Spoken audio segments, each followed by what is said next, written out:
Dear student, आज के हमारे करंट अफेयर का topic global energy transition index से संबंधित है। वर्ल्ड इकोनॉमिक फोरम यानी विश्व आर्थिक मंच द्वारा वैश्विक ऊर्जा संक्रमण सूचकांक जारी किया गया, जो वर्ष 2020 की रिपोर्ट पर आधारित है। यह रिपोर्ट किसी भी देश में ऊर्जा संरक्षण संबंधी जितने भी क्रियाकलाप होते हैं उस पर यह जारी किया जाता है। यानी जैसे कोई देश ऊर्जा संरक्षण पर कितना अधिक प्रतिबद्ध है, वो देश ऊर्जा संरक्षण पर कितना अधिक निवेश करता है। तो कुल मिलाकर ये जो ये सूचकांक है पूरी तरीके से ऊर्जा से ही संबंधित है। अब इस रिपोर्ट में जो भारत का स्थान इस वर्ष आया, इस वर्ष भारत का स्थान इसमें 74 नंबर पर है, जो कि पिछले वर्ष भारत का स्थान 76 नंबर पर था। यानी भारत का स्थान इस बार 2 स्थान ऊपर, भारत का स्थान छलांग लगाकर भारत 74 नंबर पर चला गया है। यानी 2 स्थान की भारत के रैंकिंग में सुधार हुआ है। इस वर्ष ये जो वर्ल्ड इकोनॉमिक फोरम है, इस वर्ष इसने 115 देशों को शामिल किया। यानी हम ये कह सकते हैं कि 115 देशों के सापेक्ष भारत का स्थान 74 नंबर पर है। अब आप सभी को पता है कि कोई भी अगर इंडेक्स जारी किया जाता है तो वो किसी न किसी इंडिकेटर के आधार पर जारी, यानी अवयव के आधार पर जारी किया जाता है। ठीक, जैसे कि आपका ह्यूमन डेवलपमेंट इंडेक्स, मानव विकास सूचकांक, जो कि 3 आधार पर जारी किया जाता है। और उसके बाद से ease of doing business index, जो कि व्यापार संबंधित होता है, वो इंडिकेटर 10 सूचकांक पर आधारित होता है। हाल ही में जारी इंडेक्स जारी किया गया था, जो मैंने आपको पढ़ा भी चुका हूँ मैं, जैसे कि वर्ल्ड प्रेस फ्रीडम इंडेक्स, वो 7 इंडिकेटर्स के आधार पर जारी किया जाता है।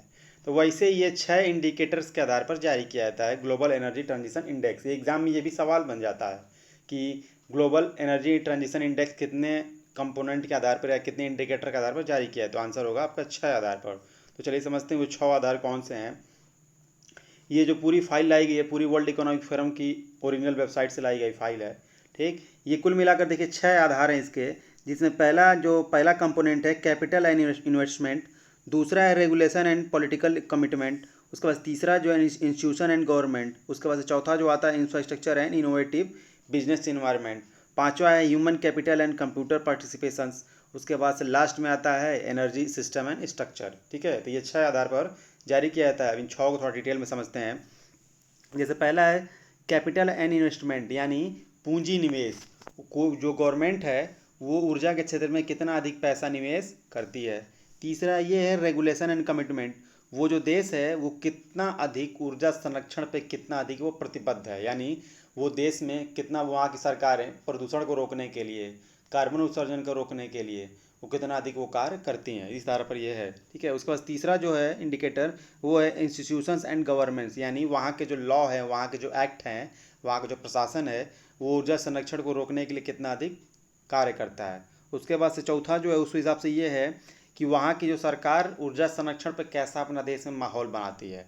पांचवा है कि वहाँ के लोग ऊर्जा संरक्षण में कितना अधिक भागीदारी देते हैं, यानी कितने अधिक वो जागरूक हैं। लास्ट में है ऊर्जा प्रणाली संरचना, यानी जो देश है, वहाँ की जो सरकार है, वहाँ के प्रशासन, वहाँ के लोग मिलकर कितना अधिक इकोसिस्टम का निर्माण करते हैं ऊर्जा संरक्षण के मामले में। तो ये 6 आधार हैं, इसको याद रखिएगा, ये आपके एग्जाम में सवाल बन सकते हैं। हिंदी पैरेलल इंग्लिश भी ध्यान दे दीजिएगा। ठीक है, अब ये देखिए इंडिकेटर्स कितने अच्छे हैं इसमें। जैसे कि इंडिकेटर्स का मतलब ये समझ, अब मान लीजिए कोई देश क्या करे, अगर उसके यहाँ कार्बन उत्सर्जन बहुत ज़्यादा होने लगे। अब वो देखिए इसमें इस इंडिकेटर को देख के कोई भी गवर्नमेंट क्या करे कि कल ही या 1 महीने बाद वो डिसीजन ले कि हम पूरी तरीके से कार्बन उत्सर्जन को बंद करते हैं। तब इससे होगा क्या, कार्बन उत्सर्जन जब बंद करने का मतलब ये है कि वहाँ पे कंपनियों को काफ़ी हद तक रोकना पड़ेगा, काफ़ी लगाम लगाना पड़ेगा। तब तुरंत इससे होगा क्या, तुरंत देखिए जो ही कारखानों पर लगाम लगेगा, तभी होगा क्या, तुरंत एक चीज़ सामने आएगी, उसका नाम है अनएम्प्लॉयमेंट, यानी बेरोजगारी तुरंत सामने आएगी। अब समझिए, मान ली बेरोजगारी तुरंत सामने आई तो गवर्नमेंट क्या करे कि फिर से पुराने रास्ते पर आ जाए, कि बेरोजगारी जब बढ़ेगी तुरंत क्या करे, सरकार क्या करे, फिर से पुराने रास्ते पर ही आ जाए। तो देखिए ये इंडिकेटर्स कितने इसमें जब शानदार लिए गए हैं। इसमें दूसरा इंडिकेटर ये भी है कि अगर कोई सरकार कमिटमेंट लेती है कार्बन उत्सर्जन को कम करने के लिए या प्रदूषण कम करने के लिए, तो साथ ही साथ जो भी बेरोजगार लोग होंगे तो उनके हिसाब से या ऊर्जा के क्षेत्र में ही कहीं और भी पैसे का निवेश करती है कि नहीं, जिससे रोजगार सृजन हो। तो काफ़ी अच्छे इंडिकेटर्स हैं, अभी एक तरफा नज़र से ही नहीं देखा गया है, काफ़ी अच्छे इंडिकेटर्स हैं, ध्यान दे लीजिएगा आप लोग। ठीक, अब थोड़ा समझते हैं इसमें टॉप 10 देश। इसमें नंबर 1 पे है स्वीडन, दूसरे पे है स्विट्जरलैंड, तीसरे पे आता है फिनलैंड, उसके बाद से लास्ट में चौथे नंबर पे आता है डेनमार्क, पाँचवें पे है नॉर्वे।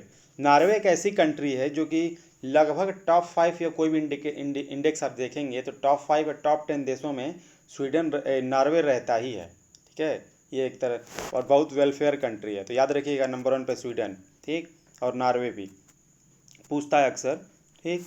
अब ये 5 तरीके के इंडिकेटर, इसके बाद 6वें नंबर पर आता है ऑस्ट्रेलिया है, उसके बाद से ब्रिटेन है, उसके बाद फ्रांस है, उसके बाद नीदरलैंड है, उसके बाद से आइसलैंड है। ये कुल मिला के टॉप 10 देश हैं जो कि इस रैंकिंग में नंबर 1 पे आते हैं। ये नार्वे के बारे में थोड़ा आपको बता दें। नार्वे एक ऐसा देश है जहाँ पे पूरी तरीके से वहाँ की जो गवर्नमेंट है जीडीपी का 28 to 30% वहाँ के एजुकेशन और हेल्थ पे खर्च करती है। तो आपको ये भी जान लीजिए कि नॉर्वे में कोविड-19 की वजह से स्कूल कॉलेज जो बंद कर दिए गए हैं पूरे विश्व भर में, नॉर्वे में अब स्कूल कॉलेज सब खुलने जा रहे हैं। तो काफ़ी अच्छा है, आप समझ सकते हैं, ठीक।